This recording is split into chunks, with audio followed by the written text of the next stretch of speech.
Good evening सभी प्यारे बच्चों को। तो जितने भी हमारे क्लास 9th के नन्हे छोटे प्यारे लाल पीले नीले बच्चे इस समय हमारे साथ जुड़े हुए हैं, उन सभी को मैं गुड इवनिंग कहता हूं और आप सभी का स्वागत भी करता हूं। जैसा कि हम जानते हैं कि हमारा एक चैप्टर चल रहा है, या हमने एक चैप्टर शुरू किया है जिसका नाम है संविधान निर्माण। आज की ये क्लास बहुत ज़्यादा महत्वपूर्ण होने वाली है। महत्वपूर्ण इसलिए भी होने वाली है क्योंकि इस क्लास के अंदर हमारा पूरा उद्देश्य यही रहेगा कि हम ज़्यादा से ज़्यादा अच्छे तरीके से अपने इस कॉन्सेप्ट को क्लियर कर सकें। ये क्लास महत्वपूर्ण क्यों होगी, उसके 3 कारण हैं। पहला कारण ये है कि इस क्लास के अंदर जो बच्चे केवल पढ़ने के लिए आए हैं उनके लिए ये क्लास सबसे बढ़िया होने वाली है, क्योंकि बातचीत ना के बराबर होने वाली है। ठीक है, यानी कि हम इधर उधर की बातें बिल्कुल नहीं करेंगे और अपना केवल और केवल जो फोकस है वो हमारी पढ़ाई पर रखेंगे। सेकंड चीज इसलिए होने वाली है क्योंकि संविधान निर्माण से जुड़ा इतिहास भी हम जानेंगे। जी हाँ, बिल्कुल, हम आज इतिहास की संविधान कैसे यहाँ तक पहुँचा, संविधान क्या है, कैसे है, कानूनों की जरूरत क्यों है, किन लोगों की भूमिका रही है, उन सभी के बारे में हम अपनी आज की इस क्लास में विस्तार से जानेंगे। थर्ड चीज ये है कि यार आप सभी बच्चे जल्दी से हमारी इस क्लास को जहां जहां शेयर करना चाहते हैं कर दीजिए। चाहे वो टेलीग्राम का ग्रुप हो वहां कर दीजिए, व्हाट्सएप पे हो तो वहां कर दीजिए।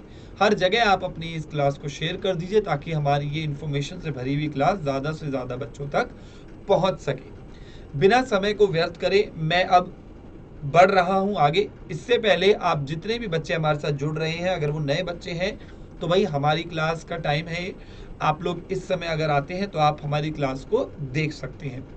सेकंड चीज़ ये है कि यार जितने भी नए बच्चे आते हैं, पुराने बच्चे, आप सभी की ये जिम्मेदारी है कि आप लोग इन बच्चों को गाइड करते रहें टाइम टेबल के रिगार्डिंग, या किस तरीके से हमने कितने चैप्टर कर लिए हैं, कौन कौन से चैप्टर आगे होने वाले हैं, उन चीज़ों के रिगार्डिंग आप इन बच्चों को गाइड करते चलेंगे। चलिए बिना देरी के संविधान निर्माण के बारे में चर्चा करते हैं और अपनी इस क्लास को आगे लेकर चलते हैं। जी हाँ, संविधान निर्माण के बारे में हम लोग जान रहे हैं।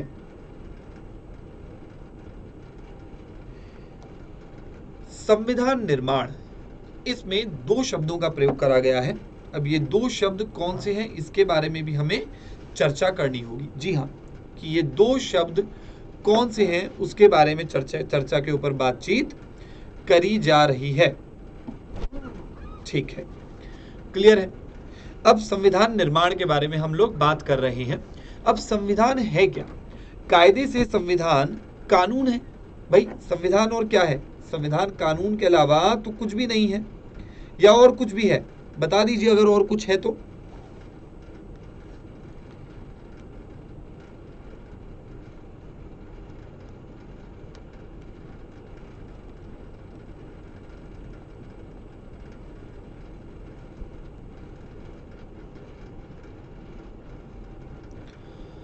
जी हाँ, रूल्स। संविधान यानी कि किसी भी चीज को चलाने के लिए हमें कुछ कायदे कानूनों की आवश्यकता होती है।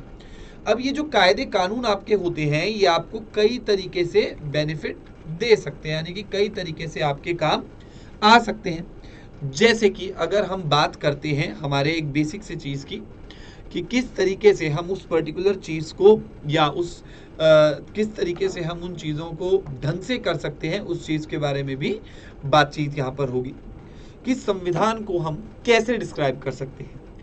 आप सभी ने क्रिकेट टीम देखी है, क्रिकेट टीम के बारे में मैच देखा होगा आपने, क्रिकेट का, फुटबॉल का, वॉलीबॉल का।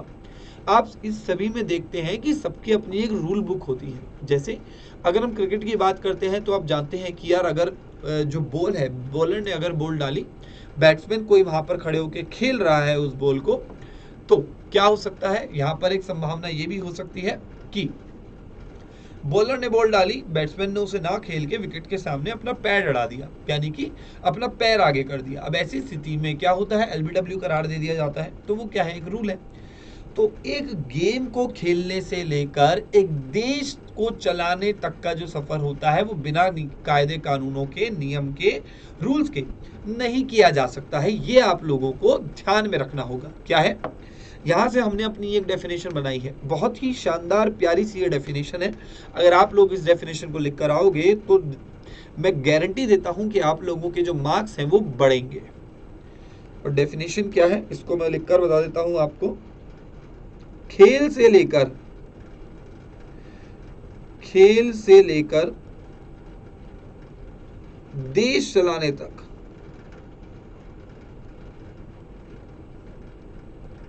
हमें नियम या नियमों की आवश्यकता होती है। नियमों की, आप सभी इसको नोट करके चलेंगे भाई। नियमों की आवश्यकता होती है। क्या होती है? हमें नियमों की आवश्यकता होती है। आप लोग इसको जानते हैं, क्लियर है ये चीज आपको? ठीक है। अब नियमों की हमें आवश्यकता है। अब ये जो नियम हैं ये आधार बनते हैं। किसका आधार बनते हैं? हमारे संविधान का। तो ये जो नियम है,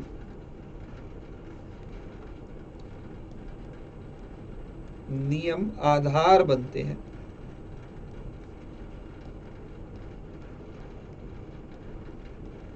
संविधान का।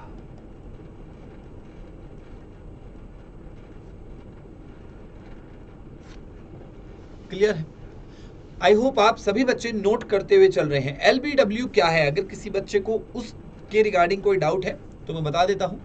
एलबीडब्ल्यू होता है लेग बिफोर विकेट। क्या है? लेग बिफोर विकेट, यानी कि विकेट के सामने पैर अड़ा दिया है भाई आपने। ऐसी स्थिति में यह अनुमान लगाया जाता है कि बॉल जो है वो विकेट्स को लग रही थी जाकर, और जानबूझकर या कभी कभी ना चाहते हुए भी पैड पे पहले लग जाती है।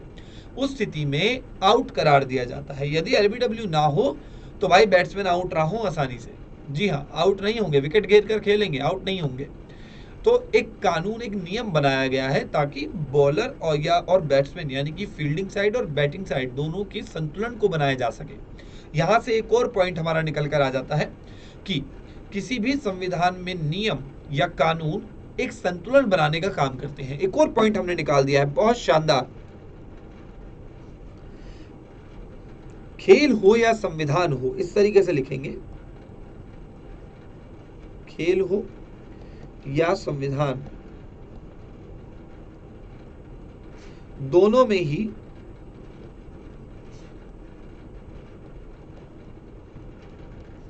नियम संतुलन बनाने का काम करते हैं, यानी कि बैलेंस, संतुलन बनाने का काम करते हैं।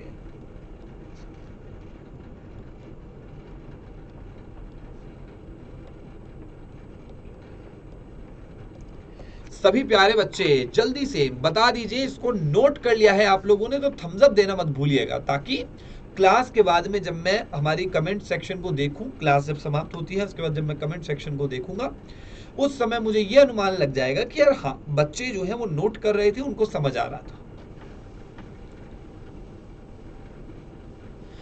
जी हाँ, तो यहां से हमारी एक बहुत ही खूबसूरत सी, एक बहुत ही हटके से, बिल्कुल किताबी डेफिनेशन नहीं बल्कि एक अपनी खुद की बनाई गई डेफिनेशन, जिसको पढ़कर किसी भी एग्जामिनर को या जो भी आपकी कॉपी चेक कर रहा है या एग्जाम टाइम पे पेपर चेक कर रहा है उसको बड़ा अच्छा लगेगा कि यार खेल से लेकर देश चलाने तक नियमों की आवश्यकता होती है और इन्हीं नियमों को संविधान कहते हैं। तो सोचिए कितनी अनोखी आपकी डेफिनेशन है, कितने बढ़िया तरीके से, शानदार तरीके से आपने इस पूरी स्थिति को दर्शा दिया है या इस पूरी स्थिति को दिखा दिया है कि भैया इतने बढ़िया तरीके से हम इसको कर सकते हैं, है कि नहीं है? ठीक है, तो यहां से संविधान के बारे में हमने देख लिया है, हमें समझ आ गया है। अब संविधान को लेके किसी भी बच्चे को जिंदगी में कोई डाउट नहीं होगा जो भी हमारी इस क्लास में बैठा है कि यार संविधान क्या है? नियमों का एक गुच्छा है, नियमों का एक समूह है। इसकी परिभाषा बताओ जरा। तो आप बोलेंगे कि भैया अगर परिभाषा आप पूछ रहे हैं तो हमारी परिभाषा जरा किताबी परिभाषा से अलग है।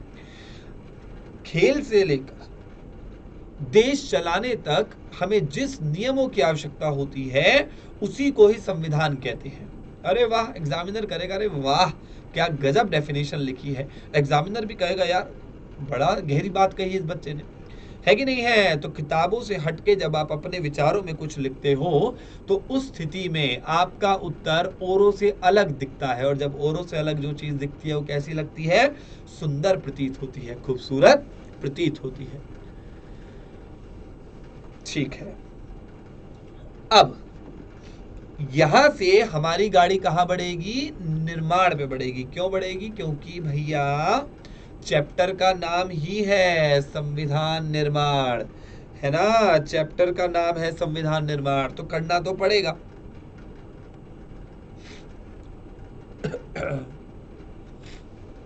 ठीक है, संविधान निर्माण पर चलते हैं, अगली स्लाइड पर आते हैं। आई होप आप सभी ने इसे नोट कर लिया होगा।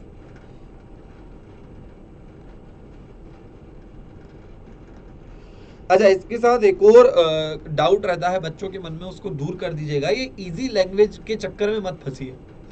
इजी लैंग्वेज में जब आप देखिए, दो चीजें होती है, एक होती है करेक्ट फॉर्म, एक होती है इजी। इजी में कई बार हम इतना इजी बता जाते हैं कि इजी है, मान लिया इजी है, लेकिन सुनने में मजा नहीं आ रहा, वो फील नहीं आ रहा है सुनने में, है ना? वो मजा नहीं आ रहा है फील।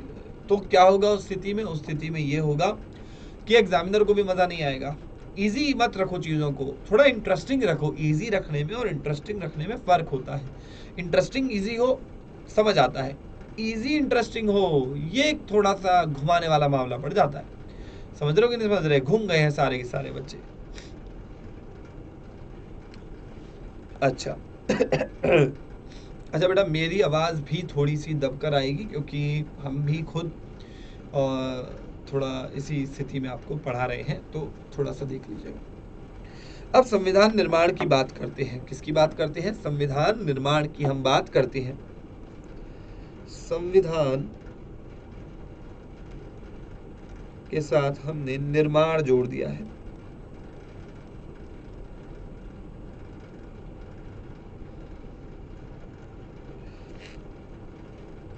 अब संविधान निर्माण की अगर हम बात करते हैं तो उसके लिए हमें सबसे पहला क्या जोड़ना होगा कि संविधान निर्माण हुआ कैसे, यानी संविधान बनने का इतिहास। तो यहां से पहला पड़ाव जो हमारा आएगा वो आएगा संविधान बनने का इतिहास।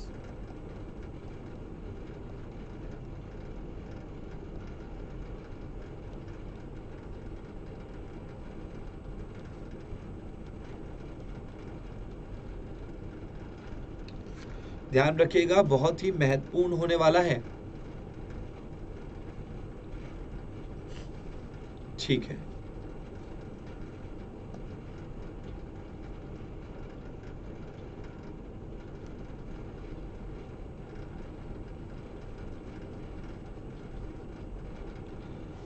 अब संविधान बनने का इतिहास हमारा पहला स्टेप होने वाला है। कितने बच्चे एक्साइटेड हैं संविधान के इतिहास को जानने के लिए? जरा कमेंट सेक्शन में थम्स अप से, अपने जोश से भर दीजिए कमेंट सेक्शन को, जल्दी कर दीजिए, ताकि पता लगे यार हमें भी कि यार बच्चे इंटरेस्टेड हैं, पढ़ाई में मन है आज उनका। जल्दी से छड़ी लगा दीजिए एकदम थम्स अप की। मौज आ जानी चाहिए भैया हमें भी आप लोगों को देख के, क्योंकि आपकी एनर्जी हाई होगी तो हम बीमारी में भी अपनी एनर्जी को हाई कर लेंगे। जी हाँ, ठीक है, गजब, बहुत गजब, बहुत शानदार। ठीक है, संविधान बनने के इतिहास की हम बात कर रहे हैं, है ना? अब सबसे पहले हमें कि देखिए, हम तारीख लिखेंगे, तारीख लिखकर हम उस घटना को जानेंगे। इस तरीके से हमें, इस पैटर्न से हमारी क्लास होने वाली है आज की। अब देखिए ध्यान से, 1928 ये डेट हमने यहां लिख दी, 1928। अब क्या कोई बच्चा जानता है कि 1928 में क्या हुआ था? अरे भाई, 1928 में कौन सी घटना हुई थी? ऐसा क्या हो गया था जो 1928 को संविधान बनाने के इतिहास में एक इंपॉर्टेंट डेट घोषित कर देता है? बताइए जरा, जल्दी बताइएगा, अपने आंसर को लिख दीजिएगा। कब हुआ था, कैसे हुआ था, उसके बारे में करेंगे चर्चा। पहले 1928 के बारे में बताएंगे। तो बेसिकली बेटा 1928 में, 1928 में हमारा नाम आ रहा है यहाँ पर सबसे महत्वपूर्ण एक, वो आ रहा है मोतीलाल नेहरू जी का। किसका? मोतीलाल नेहरू जी का नाम आ रहा है। तो इस नाम को हम यहाँ लिखेंगे, सॉरी,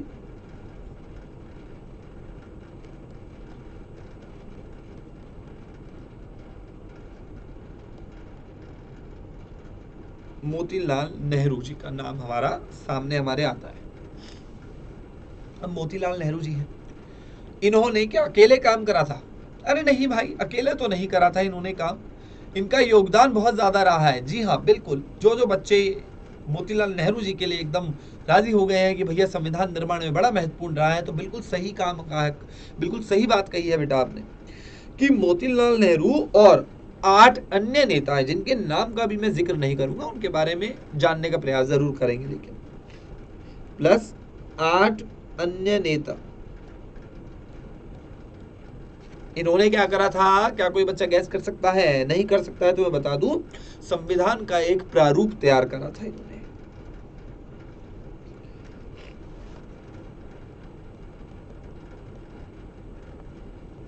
संविधान का एक प्रारूप तैयार किया। अब इन्होंने क्या कर दिया? इन्होंने संविधान का एक प्रारूप जो तैयार कर दिया था। जी हाँ, इन्होंने भी संविधान के निर्माण में एक अहम भूमिका निभाई है भैया, बिल्कुल ठीक पकड़े हैं आप। अब संविधान का एक प्रारूप जो तैयार करा गया, यहां से कहानी आगे बढ़ती है, और कहानी जाती है 3 साल आगे। कितने साल आगे? 3 साल आगे चली जाती है भैया। तो ये कहानी आएगी नीचे नीचे नीचे और 1931 पे चली जाएगी, 3 साल आगे चलेगी भैया। यहां पर क्या हुआ था? कांग्रेस का अधिवेशन हुआ भैया, कांग्रेस का लाहौर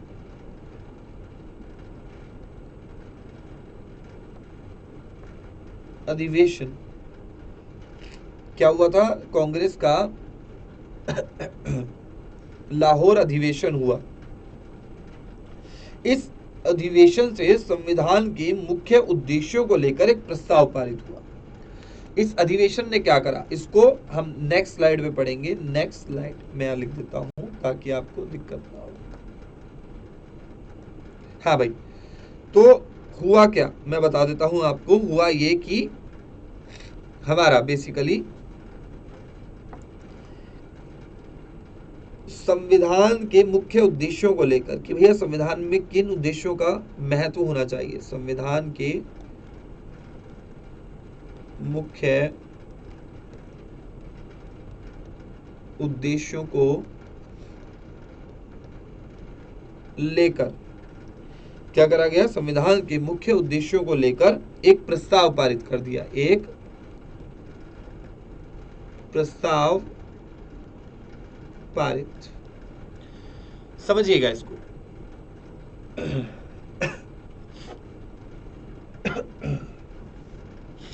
क्या करा गया? प्रस्ताव पारित कर दिया गया। अब प्रस्ताव पारित कर दिया गया है, अब उसके बाद क्या होगा? ठीक है, अब देखिए, समझिए मेरी बात को। अगर आप लोगों को स्लाइड में दिक्कत है तो मैं एक बार आपको एक्सप्लेन कर देता हूं कि संविधान बनने का जो इतिहास था, 1928 मोतीलाल नेहरू प्लस 8 अन्य नेता, इन लोगों ने किया। ठीक है, उसके बाद 1928 में जब ये हुआ तो संविधान का एक प्रस्ताव तैयार कर दिया गया, एक प्रारूप तैयार कर दिया गया। अब जब वो प्रारूप तैयार हो गया तो 1931 में क्या करा गया? मैं बता रहा हूं भाई, सब बताया जाएगा। अब 1931 में कांग्रेस का लाहौर अधिवेशन आया। अब जब ये अधिवेशन आ गया और संविधान के मुख्य उद्देश्यों को लेकर एक प्रस्ताव पारित कर दिया गया। समझिएगा, क्या करा गया? संविधान के मुख्य उद्देश्यों को लेकर एक प्रस्ताव पारित कर दिया गया। अब जो ये प्रस्ताव पारित हुआ, इसमें अच्छा, इस प्रस्ताव में क्या था मैं आपको बता देता हूं। इस प्रस्ताव में सार्वभौमिक व्यस्क मताधिकार था। सार्वभौमिक व्यस्क मताधिकार था, साथ साथ स्वतंत्रता और समानता भी थी। क्या थी? स्वतंत्रता, समानता। ठीक है, और अल्पसंख्यकों के अधिकार थे। किसके अधिकार थे? अल्पसंख्यकों के।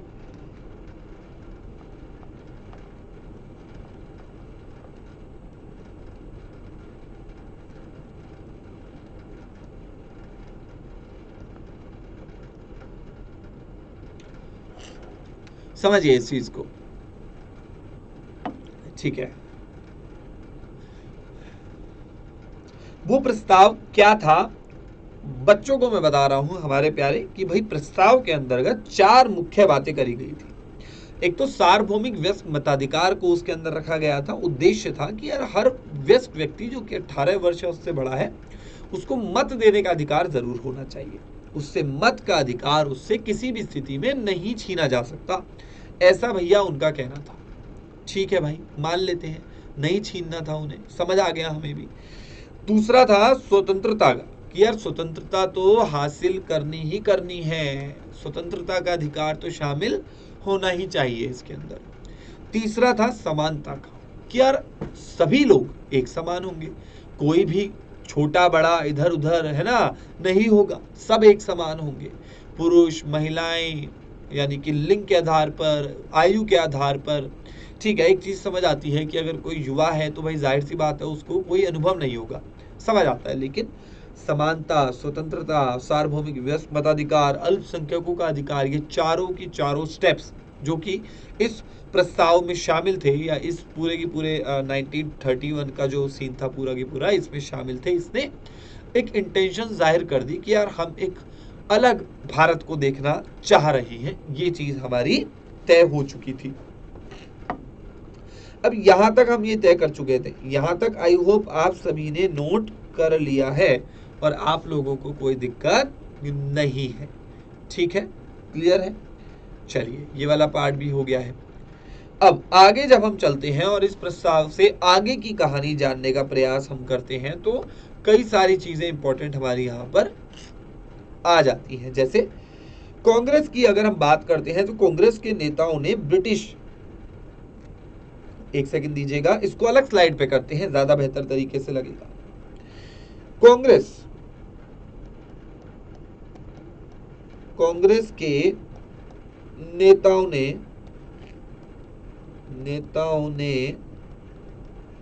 ब्रिटिश संस्थानों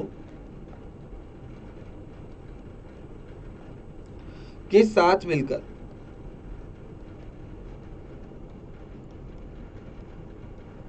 क्या करा? क्या कोई बच्चा गैस कर सकता है क्या हुआ होगा? क्या आप में से कोई बच्चा, जितने भी हमारी क्लास को देख रहे हैं, अगर आपको कोई भी आंसर आता है तो आप प्लीज कमेंट सेक्शन में जरूर अपना उत्तर लिखिएगा, ताकि हम क्लास के बाद उसे चेक कर सकें, ठीक है, बहुत बढ़िया। कांग्रेस के नेताओं ने ब्रिटिश संस्थाओं के साथ मिलकर काम किया,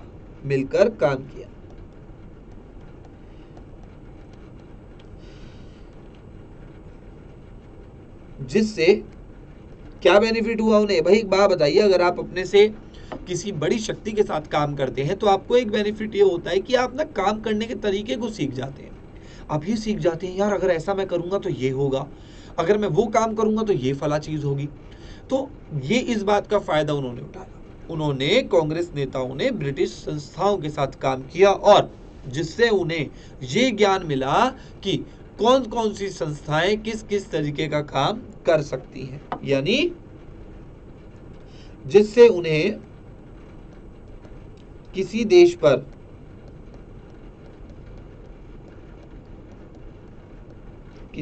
पर शासन करने के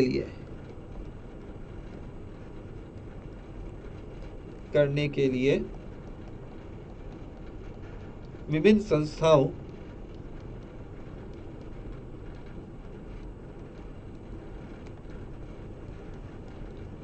की भूमिका समझ आ गई, की भूमिका का पता चला।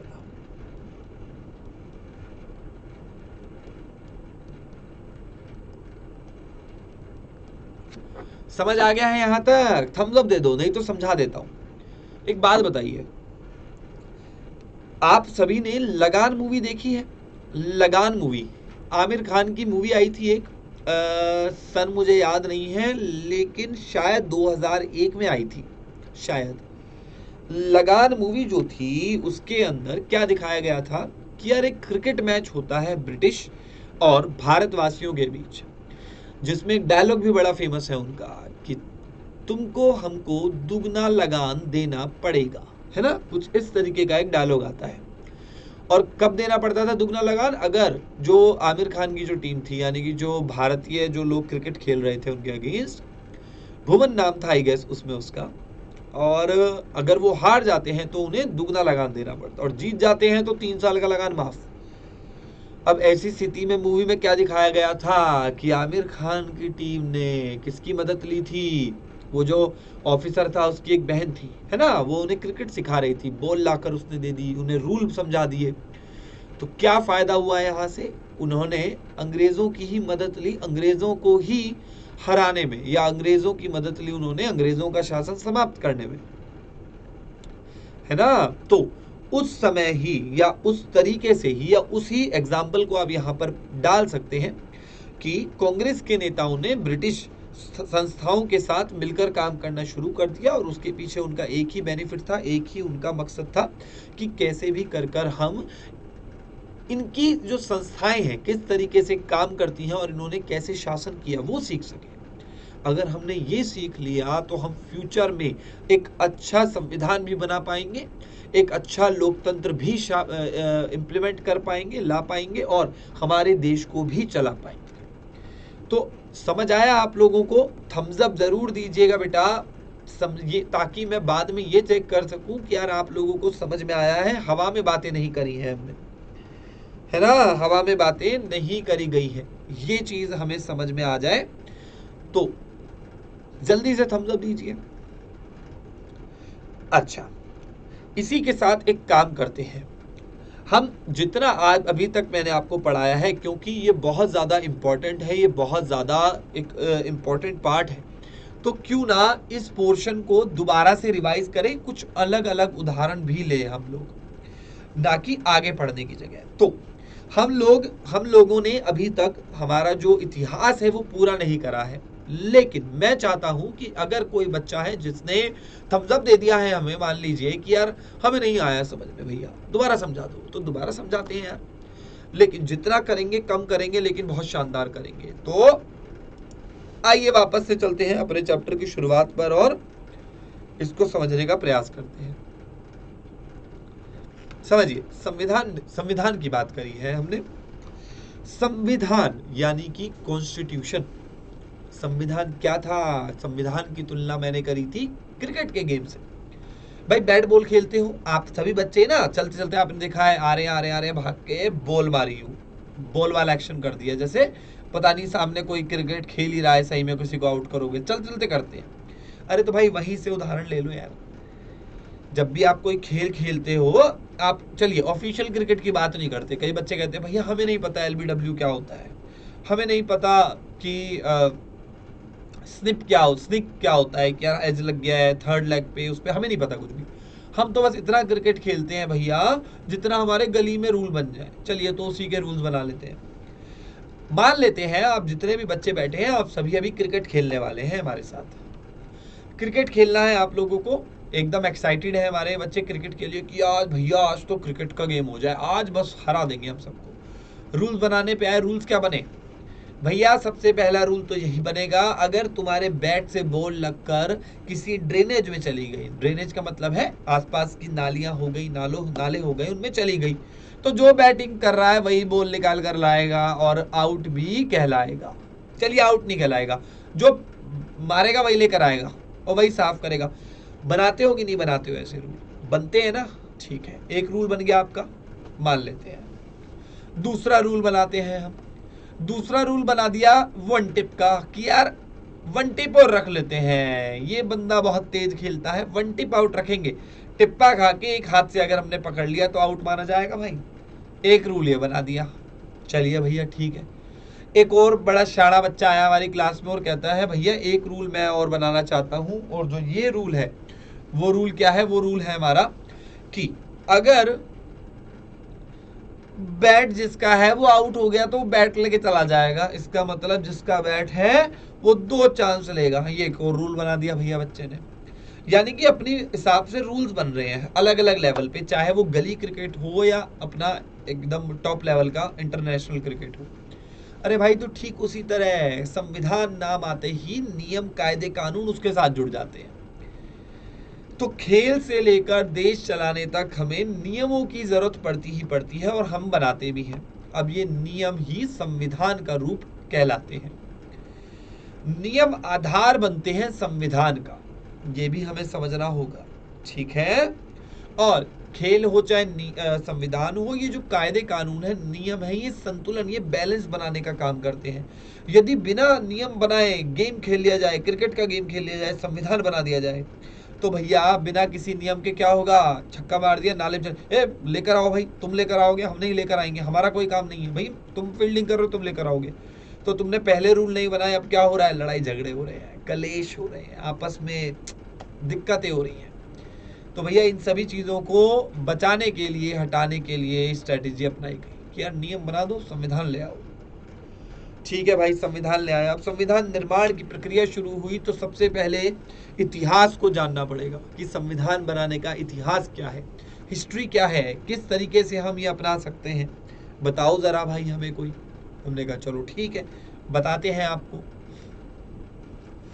अब संविधान बनने के इतिहास को हमने फिलहाल के लिए आप लोगों के लिए चीजों को आसान रखा है, और हमने 1928 को सबसे पहले लिया है। इससे पहले से ही चीजें बननी शुरू हो गई थी वैसे, लेकिन 1928 से हम शुरुआत करते हैं हमारी इस क्लास की। और हमने ये जाना कि यार यहाँ पर मोतीलाल नेहरू जी और 8 अन्य नेता उनके साथ आते हैं। इन्होंने संविधान का एक प्रारूप तैयार करा। प्रारूप क्या होता है, एक कॉपी, साधारण भाषा में इसको आप बोलते हैं कॉपी तैयार कर दी। आप लोग जाते हो ना, भैया ये जरा जेरोक्स कॉपी निकालना है, इसकी फोटोकॉपी कर दो, चलो उसकी जल्दी से। तो प्रारूप मतलब एक दस्तावेज बना दिया उन्होंने, परमानेंट नहीं था, एक दस्तावेज तैयार कर दिया, एक बना दिया, प्रारूप तैयार कर दिया। ठीक है भाई, कर दिया। अब तैयार तो कर दिया, लगा उनको उसके बाद समय, 3 साल निकले, 1931 आ गया। क्या आ गया, 1931 आ गया। अब 1931 आया तो कांग्रेस का लाहौर अधिवेशन हुआ। क्या हुआ, कांग्रेस का लाहौर अधिवेशन हुआ 1931 में।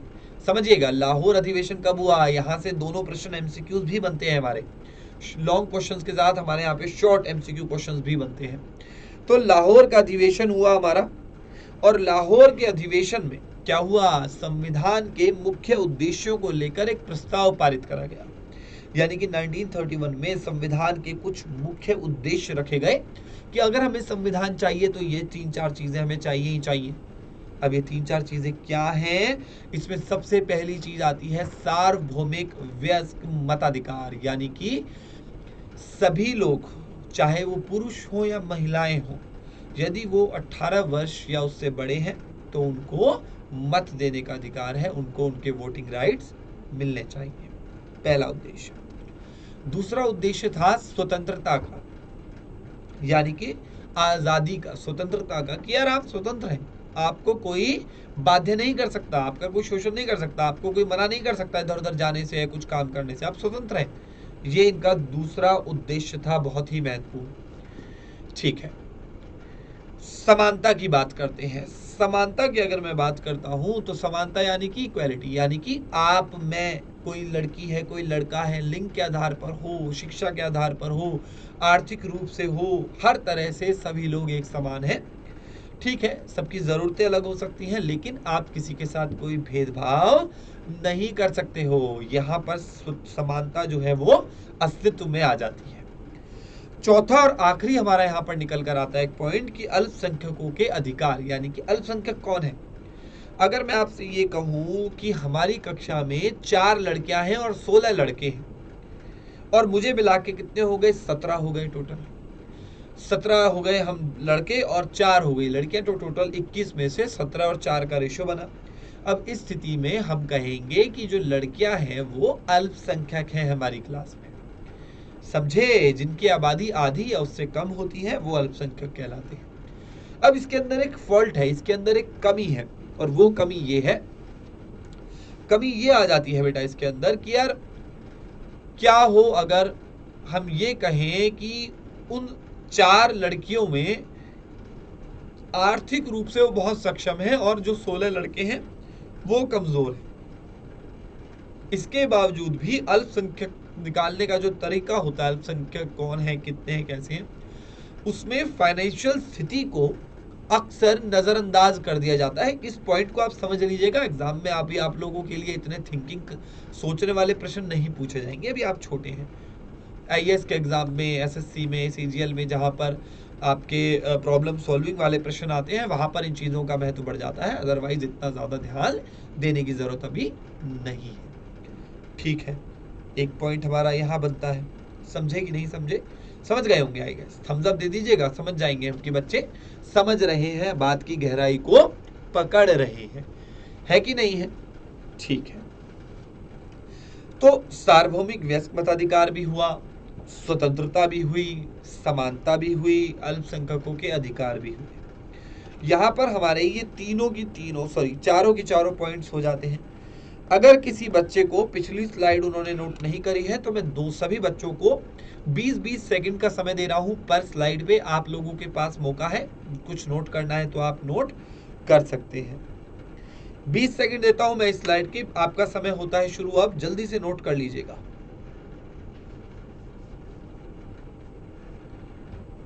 बीस सेकंड है आपके पास।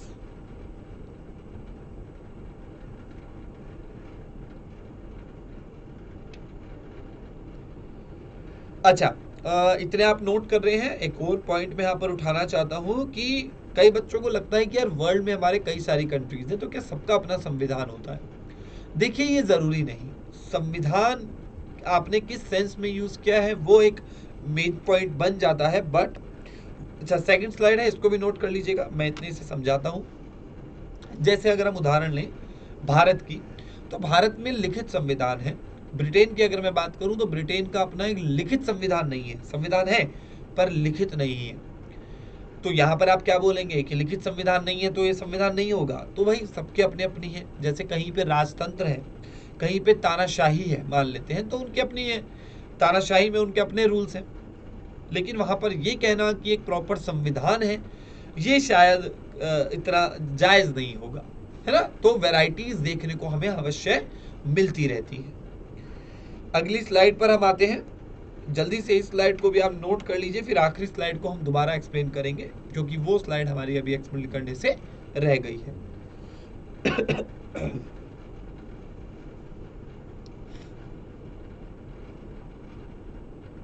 जल्दी से नोट करिए बेटा।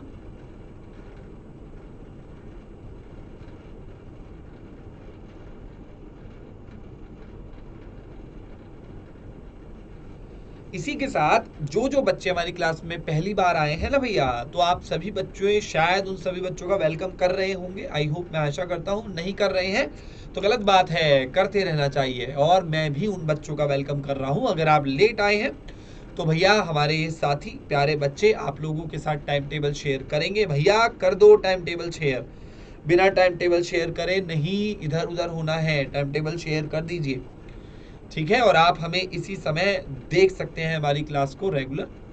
और अब चलते हैं आगे की तरफ और हमारे इस टॉपिक को कंप्लीट करते हैं।